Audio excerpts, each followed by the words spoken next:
दोस्तों, my name is Saina Deepti. आज मैं आप लोगों को पढ़ाऊंगी कॉम्पिटिटिव मैथ। चलिए फिर देखते हैं। क्योंकि आज हम लोगों का पहला क्लास है, इसलिए हम लोग आज केवल सिलेबस के बारे में डिस्कस करेंगे। चलिए देखते हैं हमारा सिलेबस। चलिए तो अब हम लोग स्टार्ट करते हैं कॉम्पिटिटिव मैथ के लिए सिलेबस। तो सबसे पहले तो हम लोग लिखते हैं मैथ में हम लोग का 3 टाइप का होता है। फर्स्ट होता है आपका हमारा नंबर सिस्टम,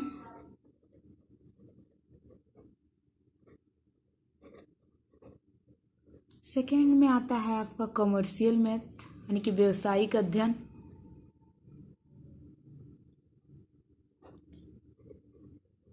एंड हमारा तीसरा है एडवांस मैथ जो थोड़ा हाई लेवल का होता है।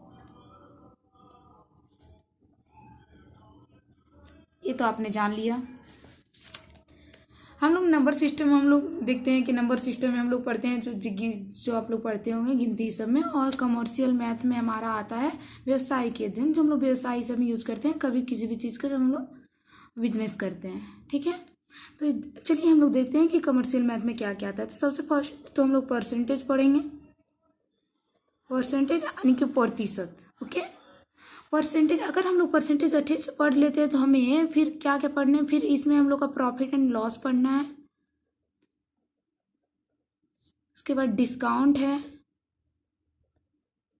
तो simple interest and compound interest.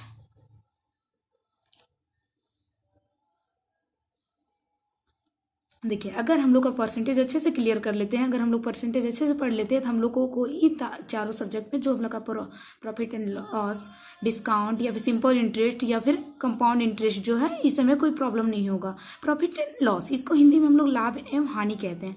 Discount मतलब छूट, जो हम लोग कोई भी चीज़, हम लोग जब दुकान में जाते हैं तो हम लोग कोई भी कपड़ा खरीदते हैं, अगर हम लोग कपड़ा वस्त्र में गए, दुकान में गए तो कपड़ा खरीदते हैं तो उसमें हम लोग बोलते हैं ना कि 10% की छूट देंगे, तो उसी को डिस्काउंट बोला जाता है। सिंपल इंटरेस्ट मतलब साधारण ब्याज, मतलब इसमें है कि अगर कोई व्यक्ति एक किराए को मतलब 1,000 रुपये किसी से लेता है तो अगर 1 साल के लिए उसका 10% है तो अगले दूसरे साल में भी उसका 10% के रेट से पड़ेगा। जबकि कंपाउंड इंटरेस्ट मतलब चक्रवृद्धि ब्याज, मतलब अगर 1 महीना के लिए लगाया है तो फिर दूसरे महीना अगर उस पैसे को रखता है तो उसको जो फर्स्ट मंथ में हुआ था उसका भी इंटरेस्ट देना पड़ेगा। ठीक है, आप लोग समझ गए होंगे। आशा करती हूँ कि आप लोग को समझ में आएगा। दूसरा भी हम लोग देखते हैं रेशियो एंड प्रोपोर्शन।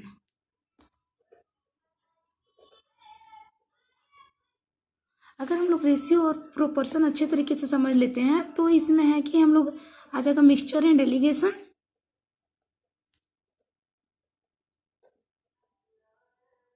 अगर आगे है पार्टनरशिप। ठीक है, अगर हम लोग रेशियो और प्रोपोर्शन अच्छे तरीके से समझ जाते हैं, अनुपात वाला आप लोग ने तो पढ़ा ही होगा, तो उसमें से हम लोग का आ जाता है मिक्सचर और रिलीगेशन, और पार्टनरशिप में हम लोग को कोई दिक्कत नहीं होगा। उसके बाद आता है हमारा टाइम एंड वर्क यानी समय और कार्य। इसमें से हम लोग टाइम वर्क में आता है पाइप एंड सिस्टर्न।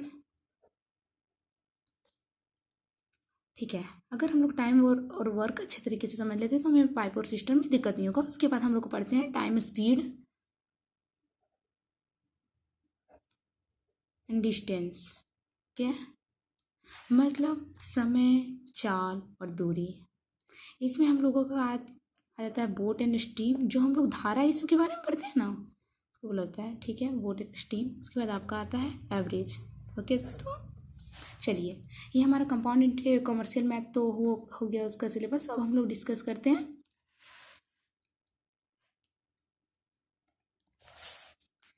अब हम लोग एडवांस मैथ की ओर जाएंगे। ठीक है, एडवांस मैथ में आता है हम लोगों का ट्रिगोनोमेट्री।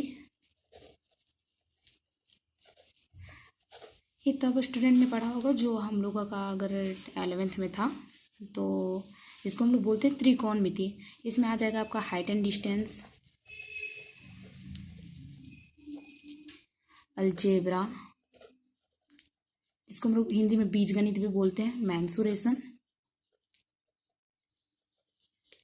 जिसमें 2D और 3D मतलब 2 डायमेंशनल एंड 3 डायमेंशनल दोनों आता है। फिर उसके बाद इसमें हम लोग का आ जाता है ज्योमेट्री। इतने सारे जो हम लोग के टॉपिक आज पढ़े हैं, इन सारे टॉपिकों में, इन सारे टॉपिक से अधिकतर हम लोगों का जैसे एसएससी हो गया, रेलवे हो गया, बहुत सारे एग्जाम क्लियर हो जाएगा। ठीक है, अगर हमारी वीडियो आपको पसंद आई हो तो प्लीज़ लाइक एंड सब्सक्राइब करें।